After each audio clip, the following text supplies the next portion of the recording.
Okay, make yourself comfortable.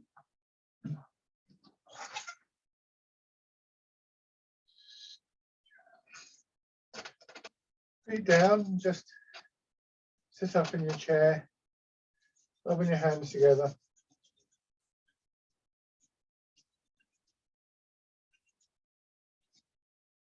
And tapping over your face.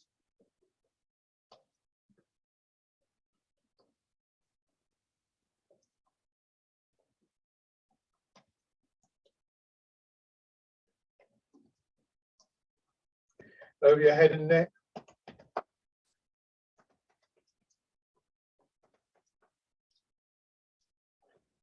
Shoulder, arm.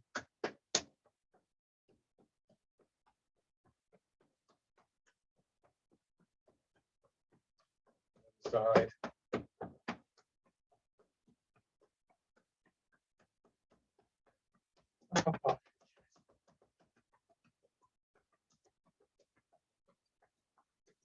Belly.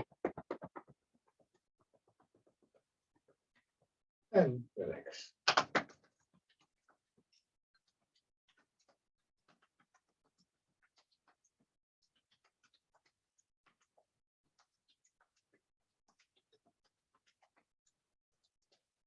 And sit back in your chair. Let me just move this so that you can chair. So feet out, dropping back in the chair, and just giving yourself a few moments to allow your weight to drop back. It's something you have to sink in, and it always takes a little while. Just letting your contact points with the chair soften a little bit, and then feeling how that affects the rest of your body. So, you know, as you loosen a little bit in your back where you're leaning back against the chair, you find there's this sort of space for the rib cage to drop back a little bit and to open a little bit, and so on and so forth.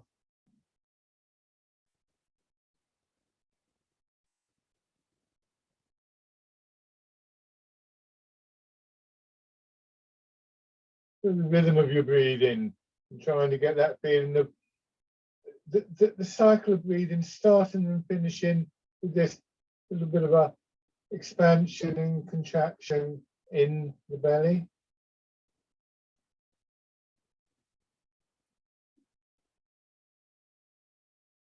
Feel the weight of your arms resting down on your legs.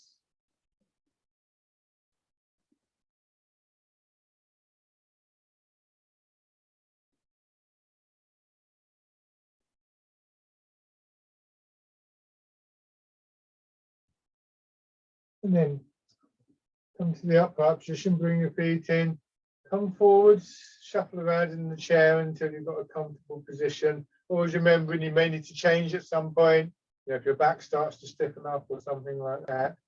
But trying to feel about a third of your weight pressing down through your feet, particularly the front part of your feet, so the sort of balls of your feet. Hips dropping back. A similar feeling of a draining away, of dropping downwards, just like you had dropping back into the chair a few moments ago.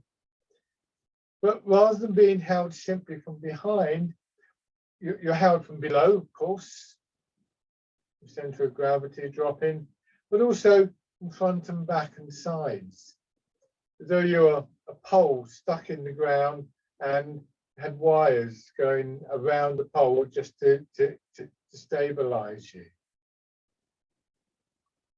And in this position,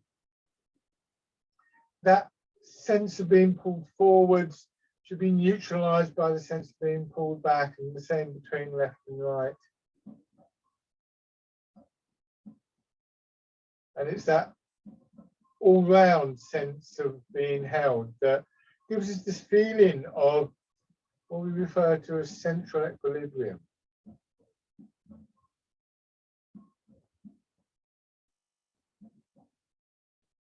So leaving aside the central, which it obviously isn't because you're 2/3 of the way back, this is the kind of neutral position. When we move out from this, the whole dynamic will change. It's like if the wind blew and the pole was blown over on one side, some of the wires will be more stretched out than others. And there's a limit to how far we can go before that extension of the wire, in our case, the muscles, for instance, becomes tight, becomes a grip, or even you kind of pull the wire out of the ground or something like that. So the structural feel will change as we start to move, but we'll see that can be helpful actually. But the feeling of space and the qualities that we associate with this central equilibrium should remain with us. So if you think about your head and your neck, you're looking forward. So again, it's a neutral position. There's no sense of one side of your neck or the back of your neck or the front of your by your throat being more extended than the opposite side. But then as you begin to move, you turn and you feel the extension, and then that contracts and it pulls you back. But where do you go too far? If you pull your neck right out, you start to feel that stiffening. So we want to avoid that. We want to move within the space that's made available to us.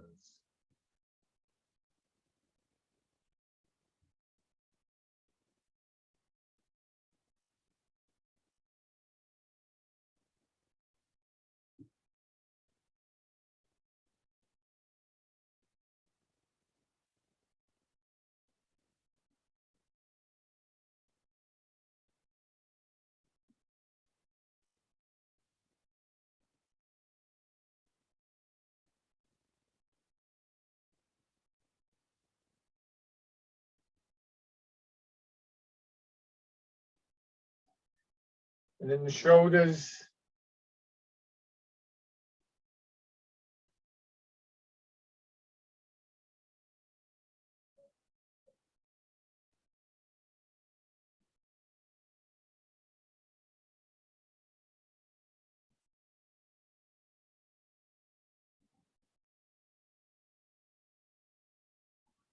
Changing direction.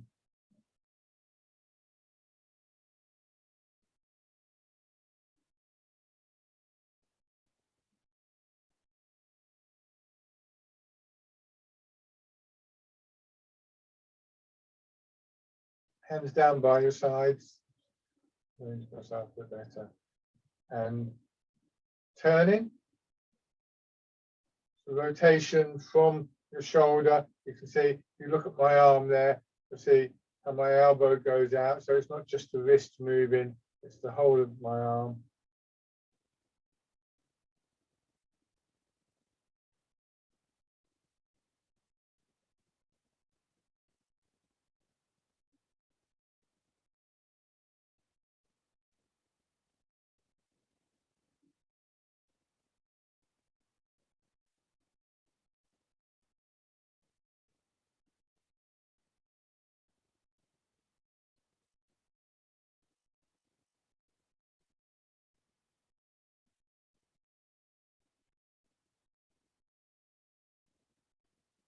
Just raise your hands up a little bit. And this time, letting the little finger edge of your hand lead. Go around in the full circle again. Notice, I'll exaggerate a little bit. Notice how my elbows are moving. So again, this isn't just your wrists.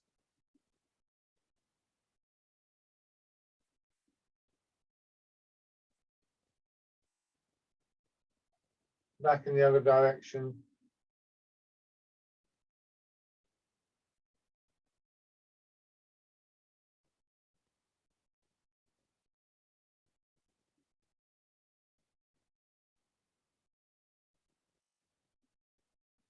Resting your hands. Now tilting forwards, feeling the extension through your back, down into your hips, hips sinking down into the chair, and just letting that extension contract to draw you back.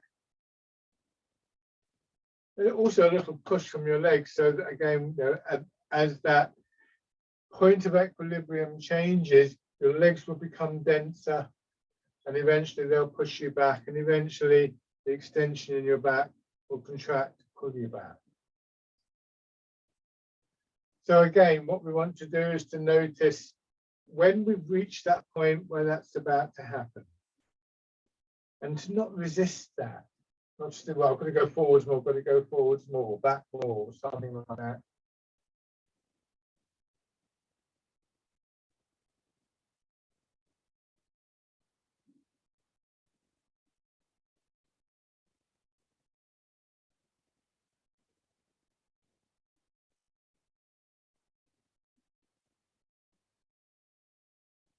This time you're going to turn, so that will create an extra sort of pull on one side.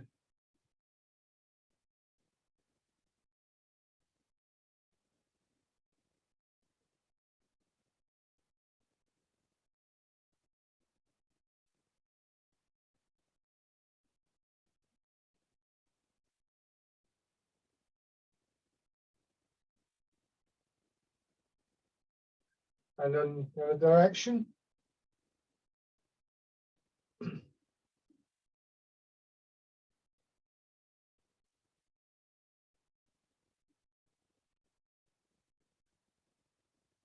And then just drawing your head around in the circle. And again, we feel that pull now very much moving around the body. It's not a fixed thing. It's on the opposite side of the body to the angling our back and our head.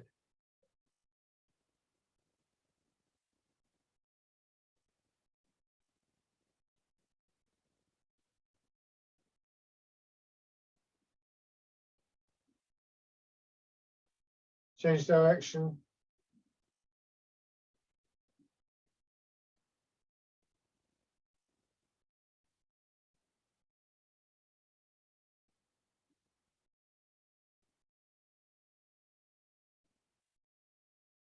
And just sit back, settle down again. And then one foot, stepping forwards, making sure you can get your foot, the whole foot, comfortably on the ground in front of you.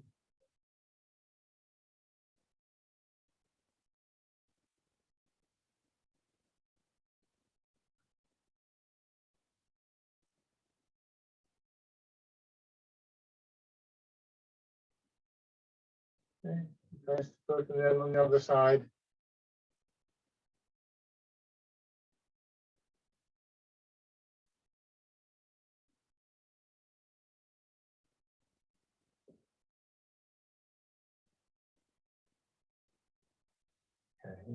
Okay. So coming back to sitting, now when we go into the main body of exercises, we still use that alternating quality, and that sets up a certain rhythm. What we're moving between is what we could classify very abstract terms as yin yang. So you might think of the forward movements as yang, the backward movements as yin. You think people think of it the other way around, depends how you're looking at it. But the key point here is that they're mutually supporting. So it's said in Chinese medicine that yang leads to yin and yin leads to yang, and so on and so forth. So if I move forwards and swing my arms forwards, the potential is there for the movement that brings me back. And this is a fundamental rhythm that runs through the whole of the system. So see if you can sort of work a little bit with that idea. Hands down by your sides, turn your hands palm forwards. Just going forwards. That system will break down if we overemphasize something by too much. So if you go forwards too far, you'll lose the benefit of being gently drawn back into the chair by what we might call the yin movement. But be aware that another one of the principles of yin yang in Chinese medicine is that yin will always change to yang, yang will always change to yin. If you throw something up in the air, it always comes down eventually. So the way that would be fulfilled if you went too far forwards could be by falling out the chair or something like that, which I don't want you to do. So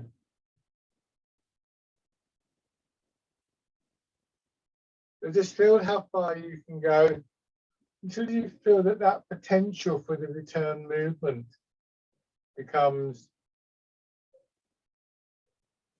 irresistible, or at least not capable of resistance unless you strain and stiffen up. At that point, you just allow yourself to be drawn back.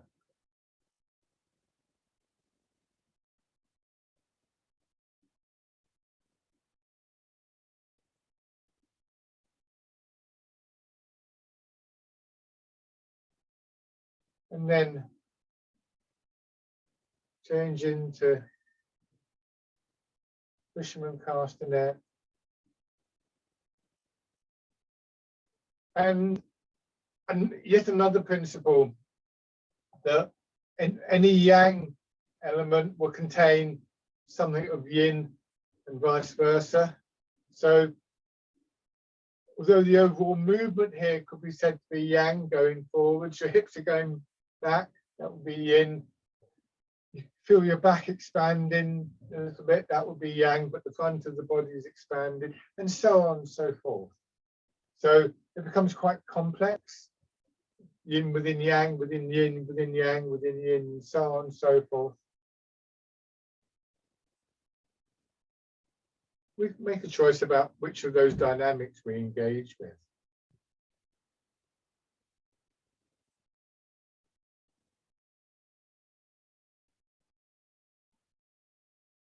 But the overall sense of balance, of harmony between those two opposite sides of the circle, it's one of the fundamental qualities that lead to good health, according to Chinese medicine.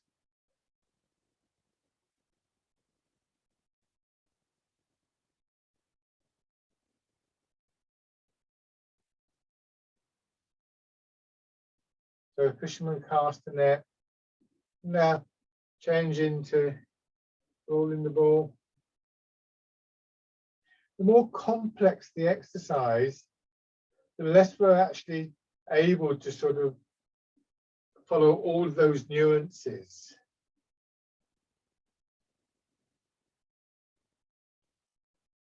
So you won't pick up on all of them, I don't suppose. I know I don't.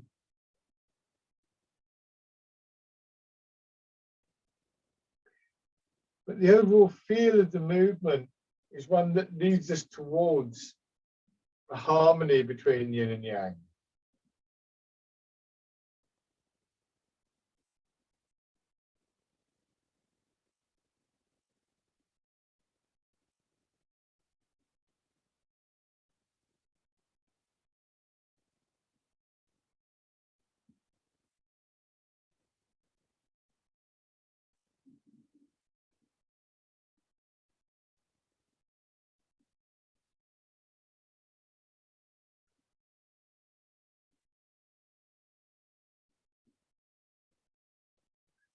And then change into pigeon spreads its wings.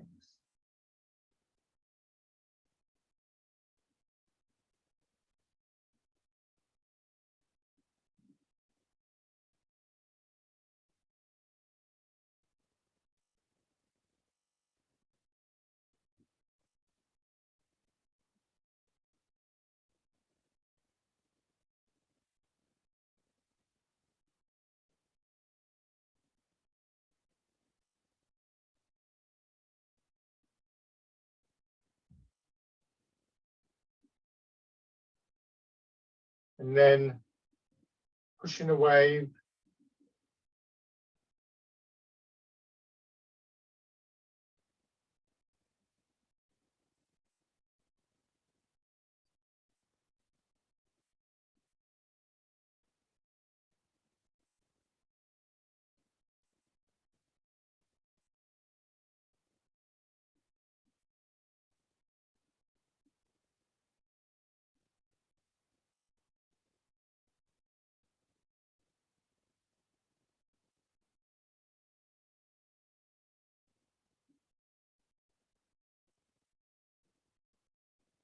And punch with both fists.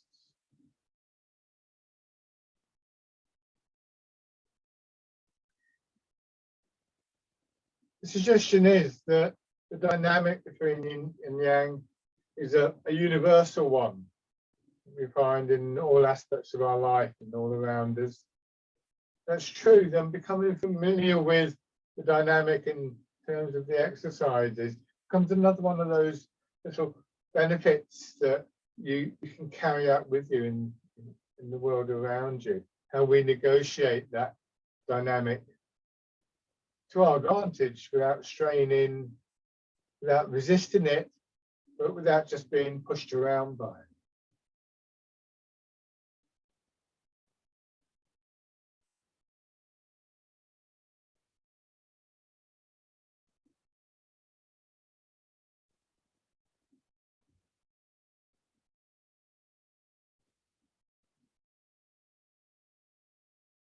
One more time.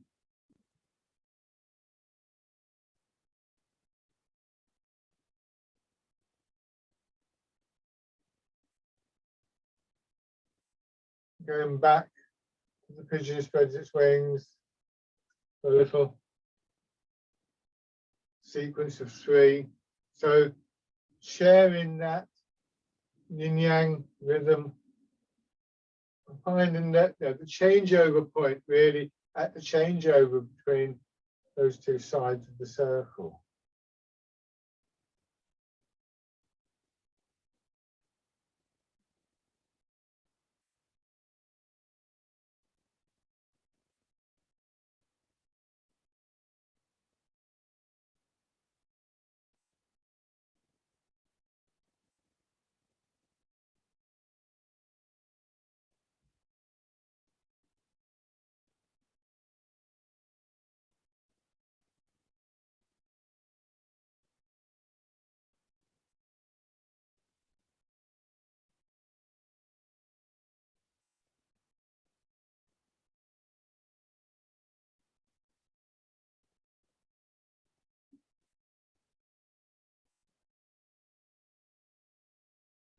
And it's the last round.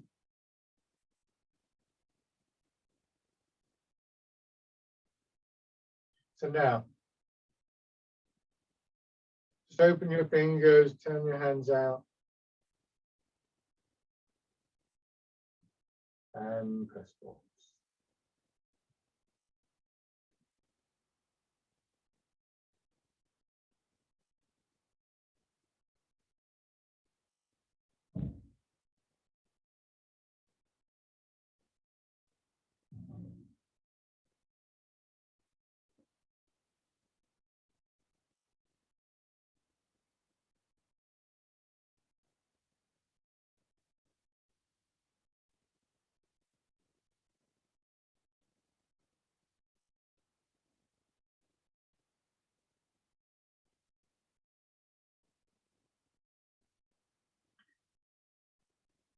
Changing this time as you come back, bringing your hands in, turn them palm down, polishing the table.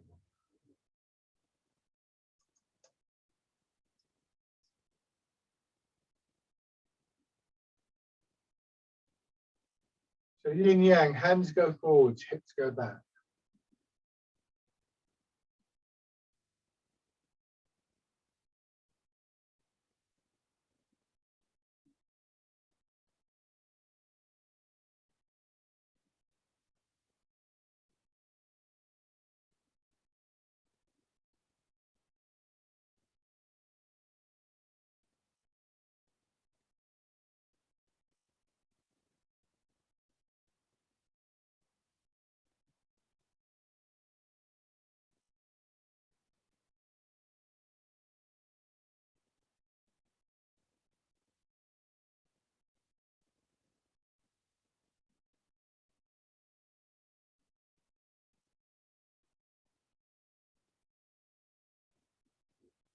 One more time.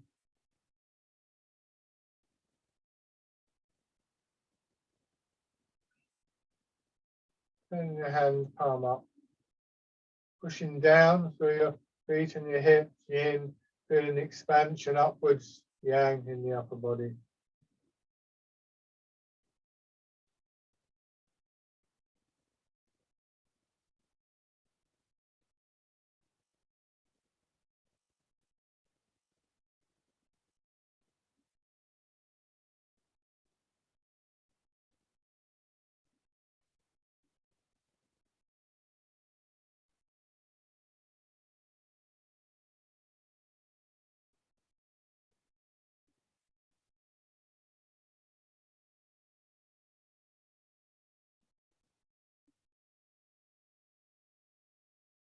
And then once again changing, turning your hands out, wild goose.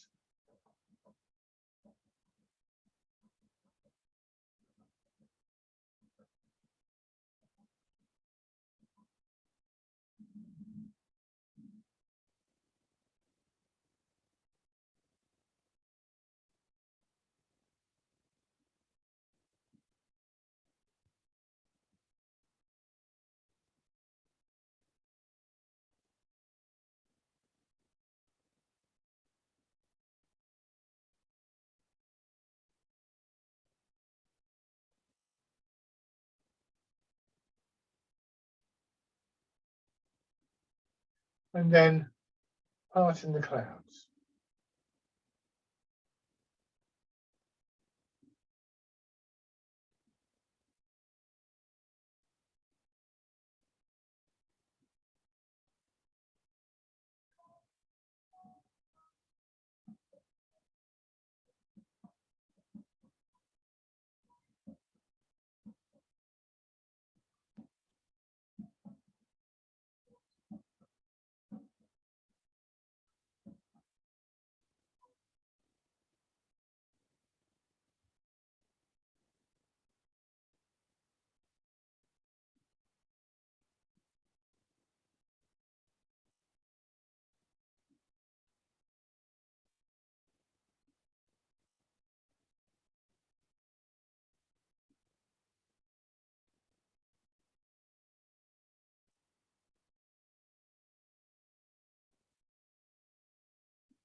This time letting your hands drop down, and we have dragon plucks the stars from the sky. So a gentle push down through the foot and the hip to give you that feeling of expansion upwards.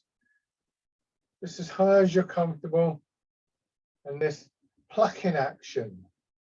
So here, I put my arm there. Again, I'm going to leave my elbow bent, and you see that again it's with the whole arm. The arm, my arm would normally be longer than that. Show you again here, but you can see it kind of cranks around. That's quite a strong feeling in the movement. And pushing your hand up, you feel the opening here on the inside of your chest, and let that close. And it becomes quite a strong movement. This is quite interesting from here. So now you've got an expansion all the way through the body. Rather than doing this with your arm, let that whole side of your body contract, go into the in stage, shall we say, and then change sides. So don't rely on your wrist or even your arm for the strength of the movement, but rather look to this unifying quality of the connections through your body. When one part of your body is in motion, your whole body is in motion.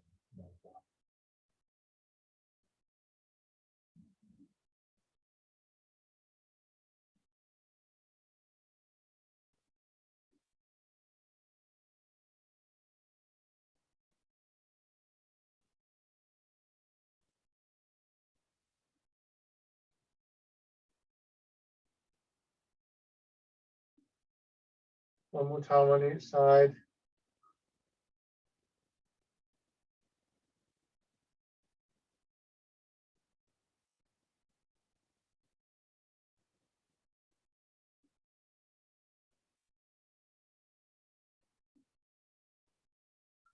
And then again with the rotating movement all the way through your arm, feeling it into your chest and upper back, pushing in two directions.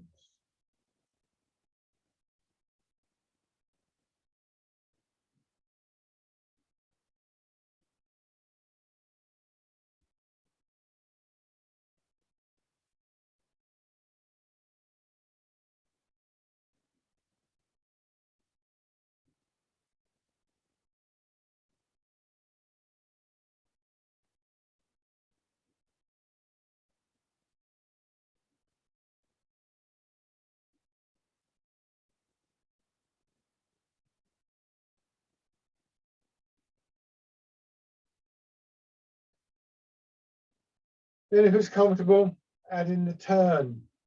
So as you push out, it's a gentle turn from your hips.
One more round.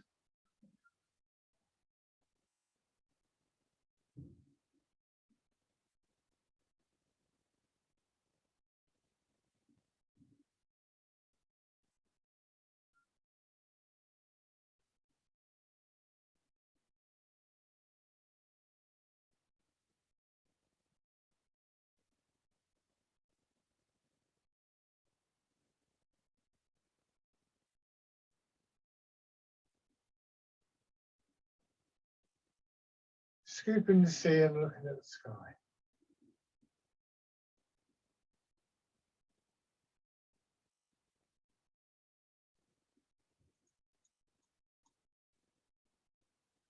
Very carefully as you go forwards, so scooping up water in your arms. Feel your hips beginning to drop back, that drawing on your shoulders. Yeah. And gradually just feel that the body comfortably goes back, not angling back too far. But you'll probably be stopped by the back of your chair. So with a nice open feeling on that inner part, front part of your torso when you do this. And the feeling of a line all the way up your leg, up the center of your body, your forehead.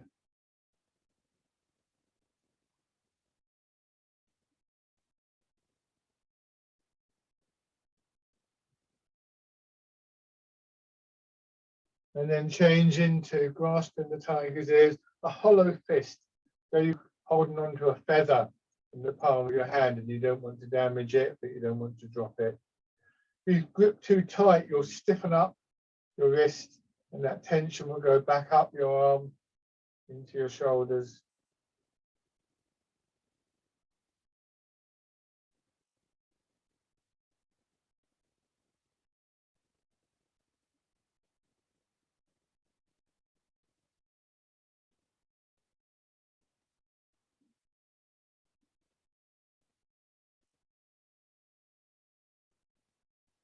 One more time.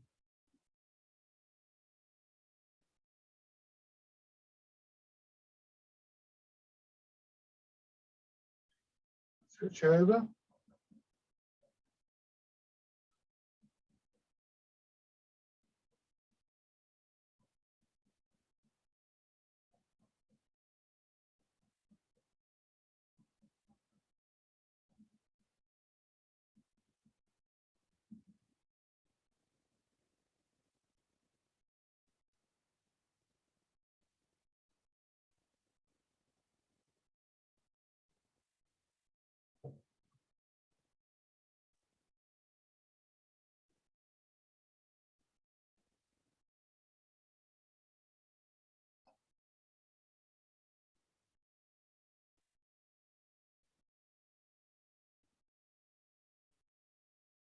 And once again, changing.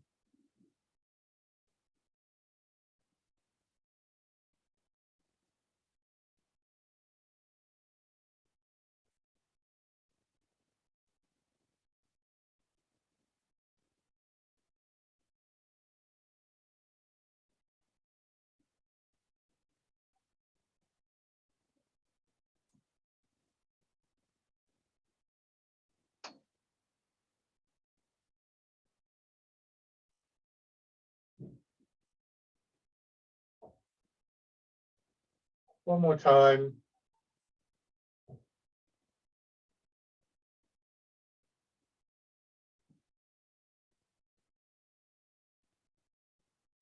Okay, bring your feet back. Now go back to the wild goose for a few moments.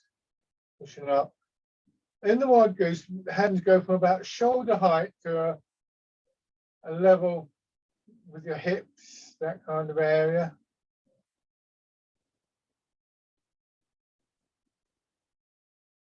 So we're going to change that, and we're going to add a turn into the movement.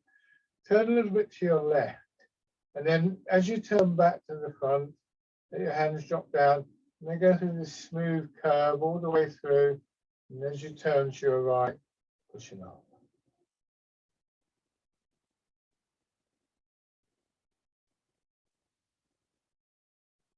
And you may also find that your weight begins to move a little bit, which is handy.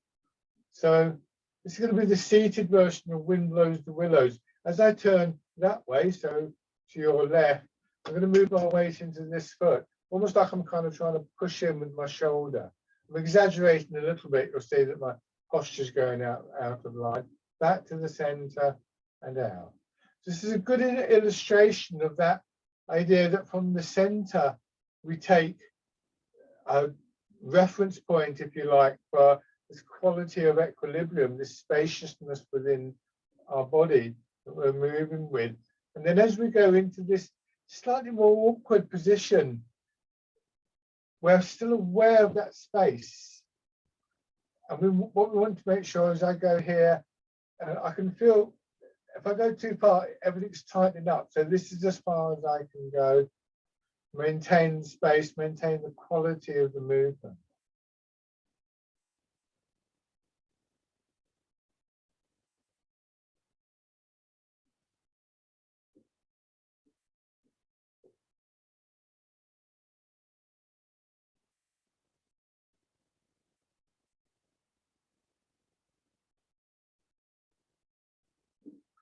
And then just practice this with your right arm. Let your hand drop down, turn to your right, let the arm swing up and the elbow drop. So your hand comes in and it almost touches your shoulder, and then you push through. So now what your arm's doing is going through a half circle. So it just arrives there and then you push through.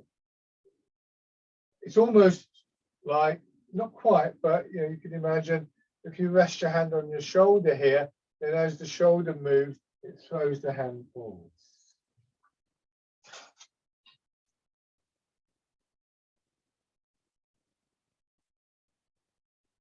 So now try that with your left hand. Turn to your left. The weight's a little bit more on the left side of your body. When you push forwards, your palm of your hand is just nicely open.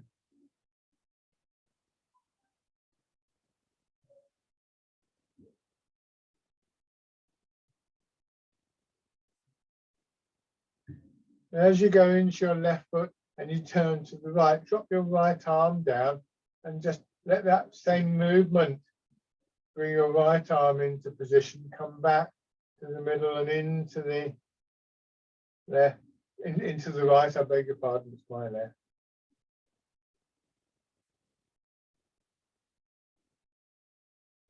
Notice how the hands gravitate towards the center line of the body. Some people like to do this, the very distinct ball holding position here that they move out from. And there's nothing wrong with that. I tend to just leave it a little bit more open than that, but it's not out here somewhere. It's through there.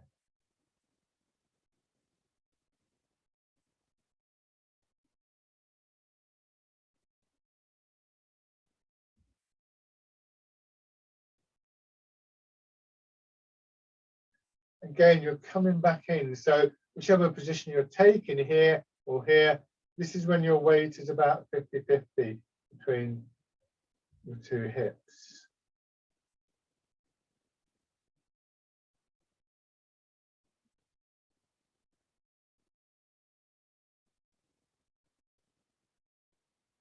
One more time.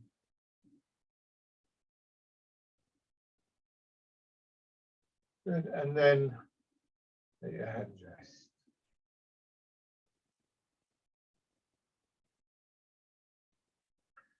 Once again, rubbing your hands together and tapping over your face.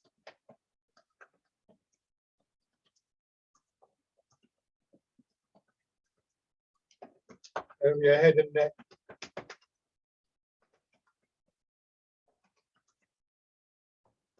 Shoulder. Arm.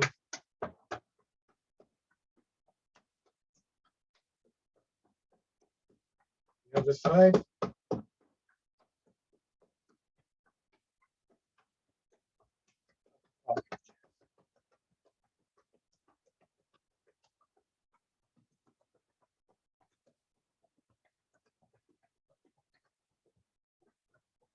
And finally your legs.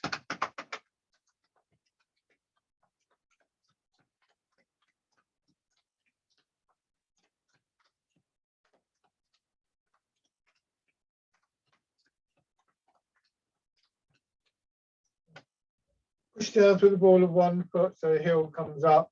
You can't see, but put a hand on my knee, you can see my hand going up and down. And just getting the muscles in the calves and your thighs working a little bit. And push up, and instead of going up and down, go around in a circle. So get the movement back into your hip here.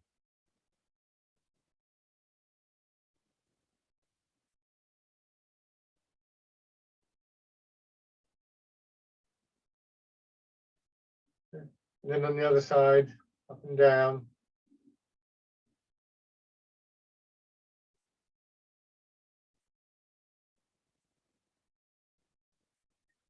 And around.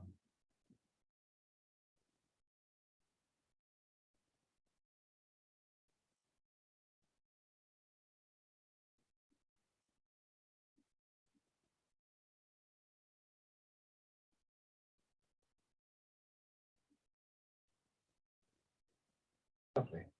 And then standing.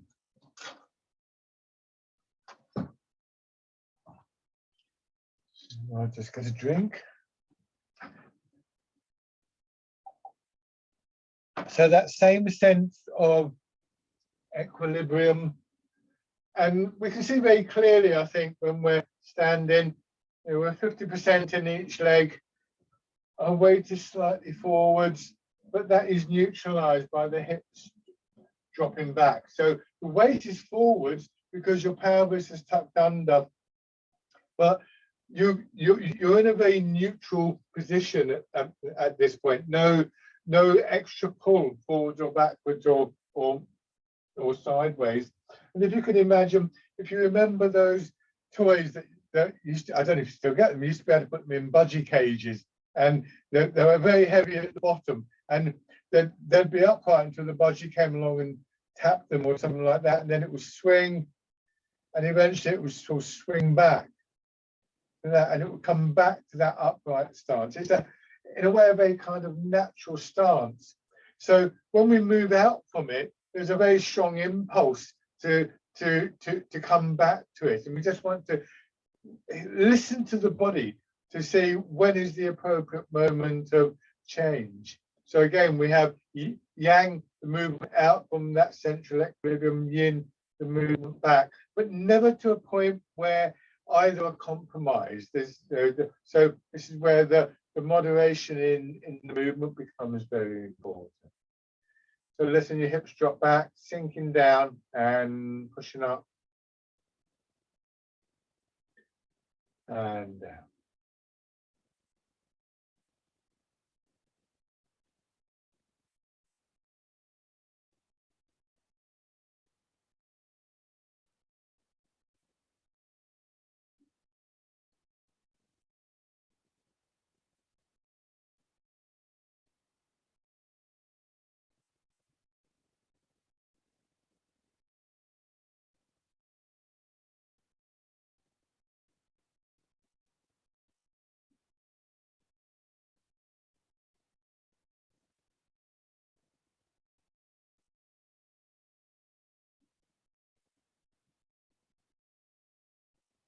and then change into the standing version of the wild goose.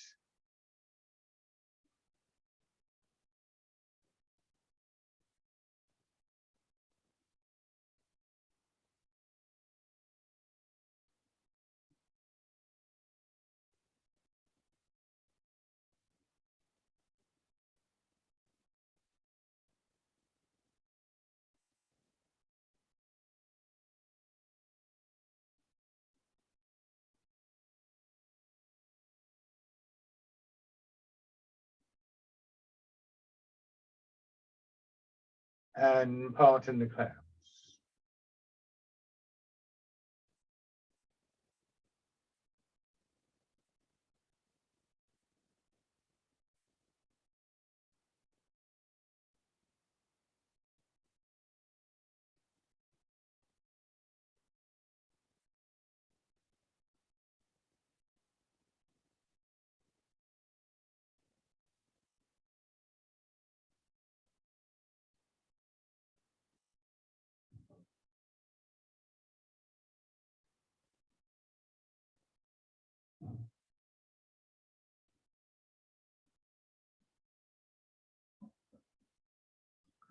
Good.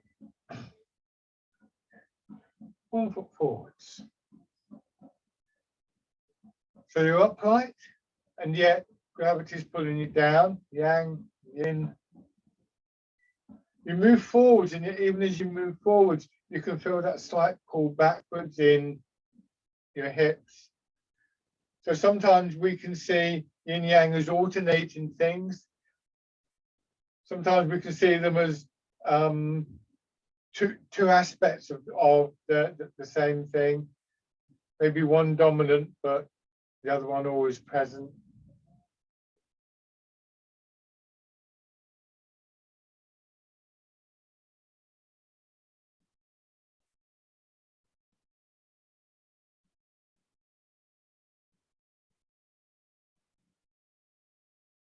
To raise your toes and your heel. So eventually we realize that in order to do something like raise our toes, raise our heel, as we're doing here, if we regard that as a yang movement, there has to be a counterbalancing movement. Yin has to exist. If you have a wheel and you hold it and you turn it, and so one side of the wheel goes up, the other side has to go down. It's a kind of immutable thing, that really. Or if it doesn't happen, then it doesn't. The whole doesn't work. So as your heel comes up, as your toes come up, the hips are going down. And then stepping in.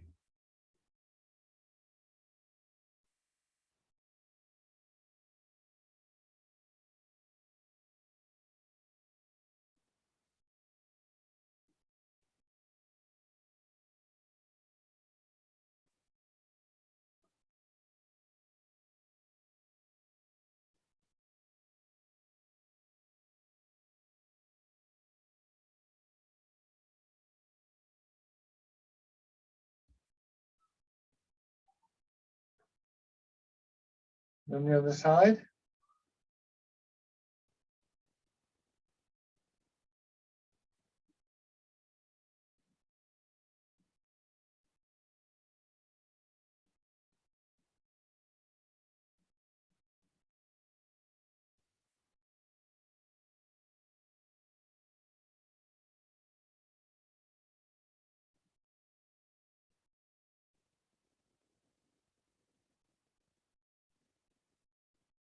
And then raising toes and heel.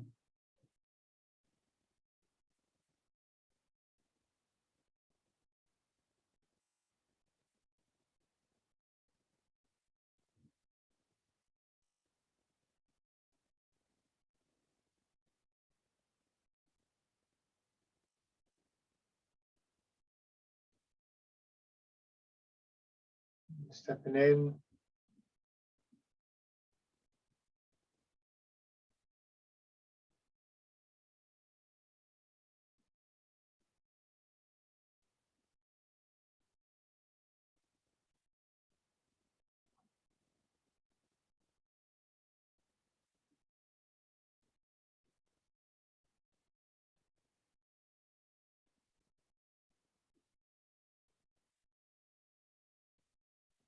and stepping through carefully.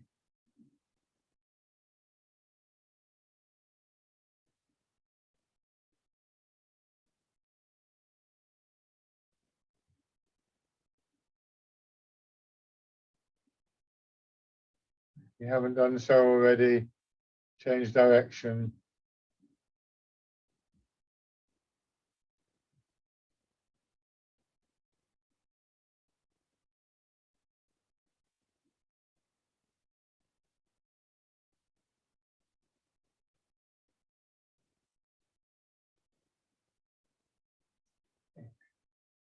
Shake out.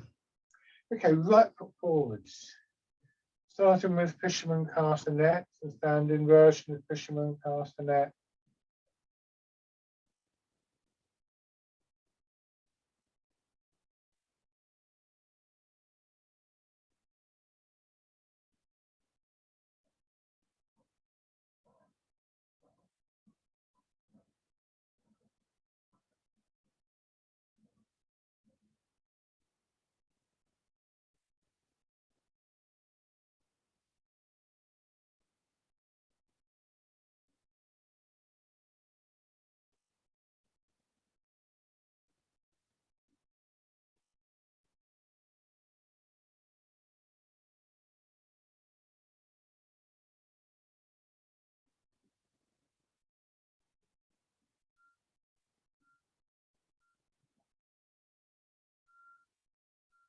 This time when you sink back, settle into your back foot, turn to your right, wind blows the willows.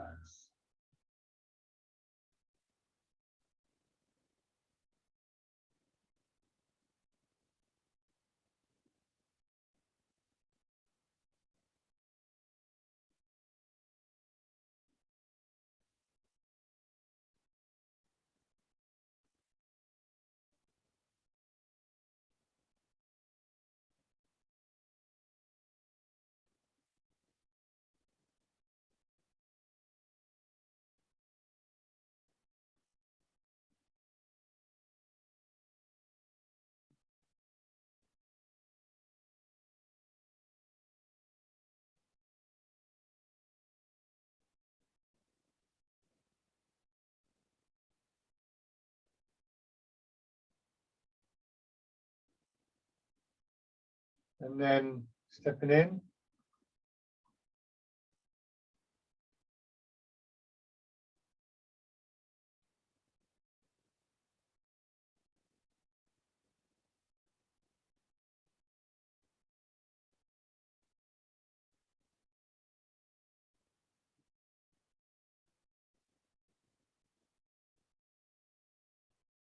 Okay.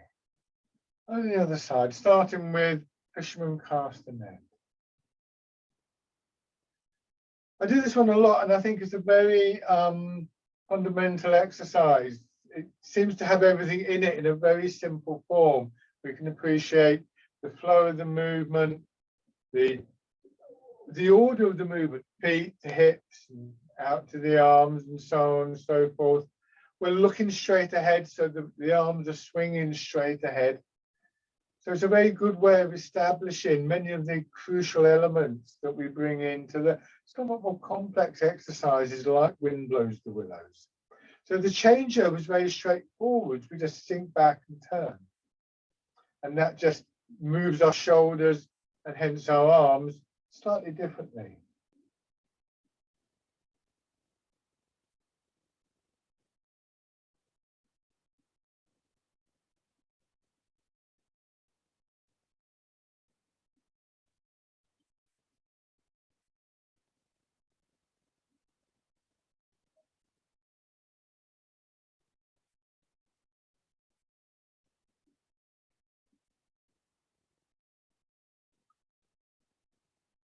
And then we can, if it's comfortable for you, you can step in.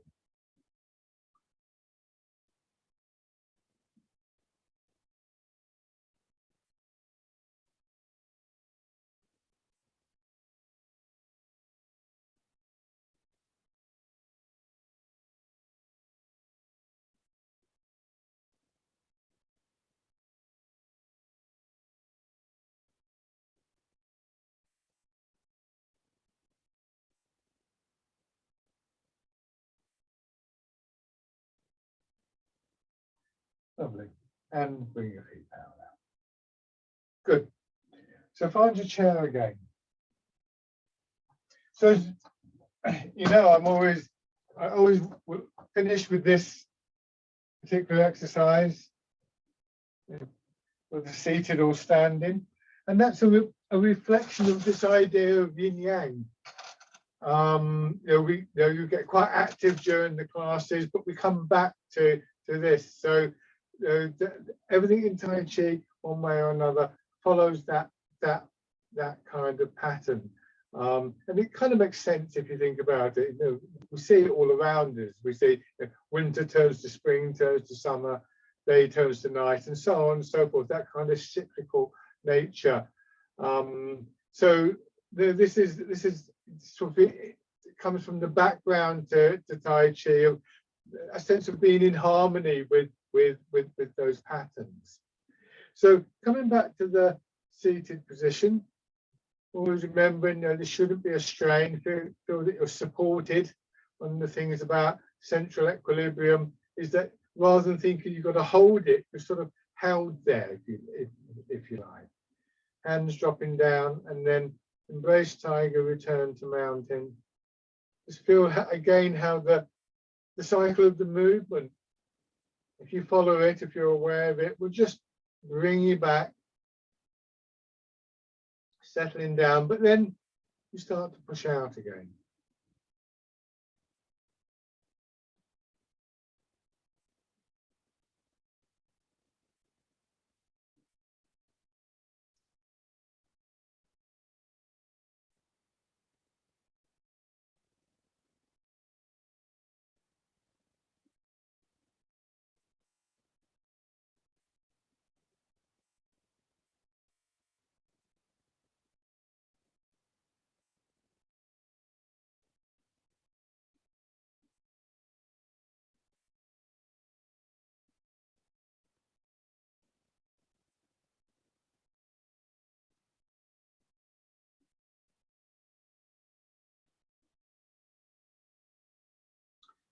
And one more time.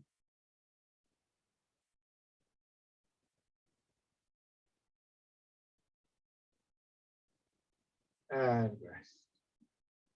The weight of your arms on your legs again. The weight of your body flowing down through the chair. Feel that your upper body in particular is just held and supported.